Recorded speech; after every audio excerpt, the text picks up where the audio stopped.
안녕하세요. 닥터 유 유태우입니다. 오늘의 주제는 모임을 이용한 친구 만들기입니다. 모임들 많이 하시죠? 한두 개 정도의 모임은 누구나 거의 다 하지 않을까 싶습니다. 모임이 많아진 게 SNS를 통해서 이렇게 쉽게 모임을 만들 수 있거든요. 그래서 온라인을 시작해서 또 오프라인을 하죠.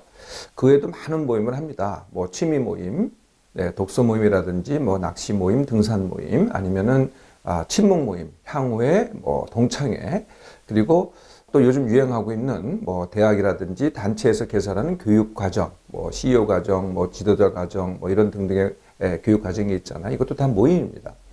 교회 같은 소속, 이것도 모임이고요. 정당 결사체, 이것도 모임입니다. 그리고 한 번이 될지 여러 번이 될지 모였다 이렇게 헤어지잖아요. 헤어지는 집회, 이것도 사실은 모임이죠. 모임은요, 세 가지 특성을 갖고 있습니다. 첫째는 반드시 목적이 있습니다. 아까 말씀드렸죠. 친목이라든지 어떤 특별한 걸 한다든지 이런 목적이 있죠. 두 번째가 다수입니다. 한 사람이 아닙니다. 혼자서 하면 모임이 아니겠죠. 다수가 모임입니다. 세 번째, 그러다 보니까 반드시 지도자가 있습니다. 지도자 또는 주도자가 있죠. 그래서 지도자 또는 주도자가 주로 이걸 이끌어가고요. 그리고 참가자는 대개는 다 따라가죠. 주도자는 어떤 걸 할까요? 이 모임을 갖다가 활성화, 다시 말하면요, 지속시키고 성장시킨다. 이게 이제 지상의 목표가 됩니다. 반면에요, 친구는 어떨까요? 모임이 다수인 반면에 친구는 그냥 한 사람 한 사람입니다. 그래서 어떤 목적이 있지 않죠. 그냥 만나서 좋고 아무 얘기나 할 수 있고 서로한테 이롭고 내가 필요할 때 내가 청하면은 나를 만나주는 사람. 이게 친구가 되겠죠. 물론 가끔가다 싸우기도 합니다. 이게 친구죠. 만약에 친구 사이라도 이게 이제 이해관계가 있다 그러면은 친구라고 안 그러고요. 인맥이라고 합니다. 그리고 친구라고 하더라도 이렇게 모여서 목적을 갖고 모이게 되잖아요. 그러면 다시 또 모임이 되는 거죠. 우리가 학창 시절에는 어떤 게 많았을까요? 모임이 많았을까요? 친구가 많았을까요?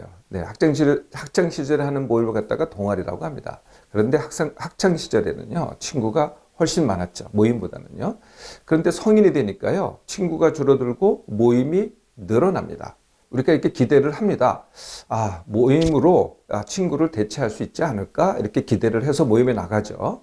그런데 모임과 친구는 다르고요. 모임으로 친구를 대체할 수는 없습니다.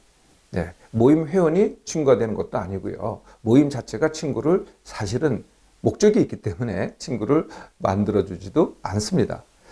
그래서 선택은요, 모임만 할 것인가 아니면은 친구도 만들 것인가, 이게 선택이죠.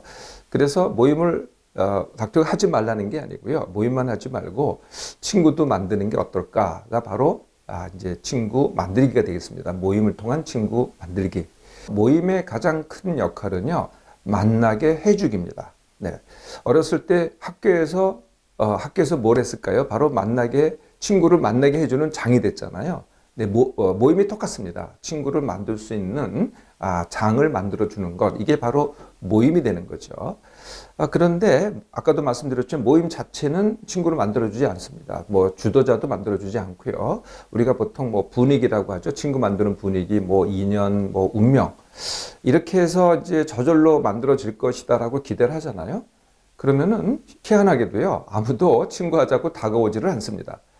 그래서 친구는 어떻게 해야 돼요? 내가 만들어야 됩니다. 내가 다가가서 만들어야 되고요. 아니면은 내가 먼저 친구가 돼줘야 됩니다. 그래야 이제 친구 만들기가 되는 거죠. 어렸을 때는, 학창 시절에는 나하고 같은 타입만으로 거의 다 친구가 됐잖아요.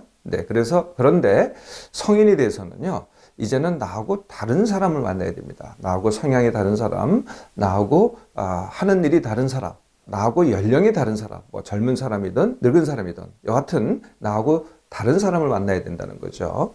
그리고 또 한 가지 해야 될 것이요. 사람을 만날 때 그 사람의 단점보다는요, 주로 장점만 보는 겁니다. 이 단점이 주로 보이면 다 싫어지잖아요. 근데 장점을 보면은 내가 싫어하는 사람은 없게 됩니다. 나를 싫어하는 사람은 있어도 내가 싫어하는 사람은 없게 되죠. 나는 별로 안 좋은데 나를 좋아하는 친구, 이런 친구도 친구고요. 나를 싫어하거나 나를 괴롭히거나 심지어 나를 적대시하는 사람도 사실은 친구입니다. 친구가 아닌 사람은 누굴까요? 네, 나한테 전혀 관심이 없는 사람. 괴롭히는 사람도 싫어하는 사람도 적도 다 관심이 사실은 있는 거죠. 많이 만나던 적게 만나던 친구입니다. 네, 어렸을 때는 그저 한 친구 또는 두 친구하고 이렇게 그냥 거의 붙어 다니잖아요. 그러니까 계속 만나는 거죠.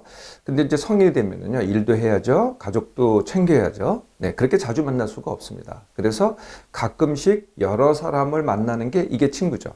가끔씩 여러 사람을 만나면은요, 합쳐보면은요, 예, 딱 마음에 맞는 친구 어렸을 때 한 사람하고 붙어 다니는 것과 거의 같은 것입니다. 단 주의사항이 하나 있는데요. 모임에서는요, 편 만들기는 하지 않으셔야 됩니다. 그런 일이 종종 있더라고요. 편은 역시 또 다수가 되겠죠. 친구는 다수가 아닙니다. 딱 한 사람이죠. 그동안 모임만 하셨나요? 네, 그러면 지금부터는 친구도 한번 만들어 보세요.